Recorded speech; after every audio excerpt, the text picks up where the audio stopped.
was having the gardener or gardeners knocking on the back door in the kitchen saying, we're looking to sow or looking to do whatever for next year.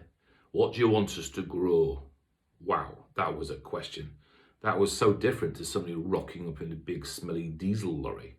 And also, when you actually got into work, because the butchers and the bakers had started at 4:30 and all the moaning and groaning and everything that they bloody did.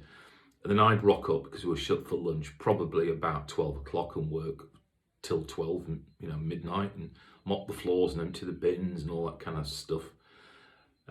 You ended up with this whole kind of connect but disconnect to different skills and different abilities. And the butchers and the chefs, as you know, they call everything different names. And bakers, well, they look at chefs as being a bunch of cowboys that make it all up, and chefs look at bakers as being, and it was a whole. There was butchers, bakers, and there was also, I got this thing wrong. There was also pastry. So it was where bakery blends into pastry. So it was traditional tarts and flans and this, that, and the other. So you had this whole mishmash. But what was good when you finally got to work in the morning on my little, Yamaha Casola moped with cracked windscreen, having, driven, because I lived in a tiny little apartment above a shop or above a bakery in Ashbourne. It had a 50p meter for everything, which was really good fun if you forgot all about 50p's and didn't have any. And I think in those days, 50p's had only just been invented. But when you finally arrived at work, having got your chin down on the tank and your legs out the back of the bike, whizzing down this hill at 31.5 mile an hour. Well, maybe it was faster than that. So I don't think I don't think mopeds have been restricted.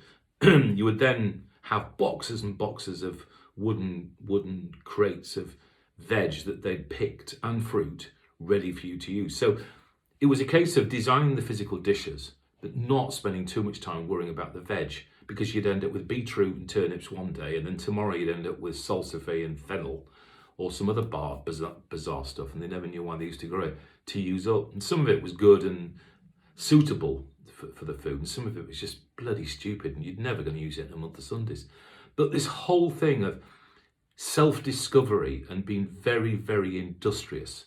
You had to sort your shit out.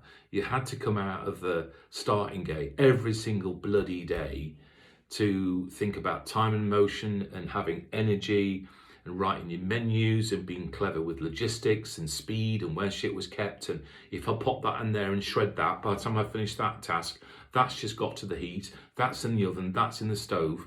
So that bit of doing it yourself, and there was no bullshit. You cannot hide, because you are the total brigade. If you don't produce it and you ain't fast enough, it doesn't taste, look, and deliver the margin, you're screwed. There's no bullshit. You cannot hide.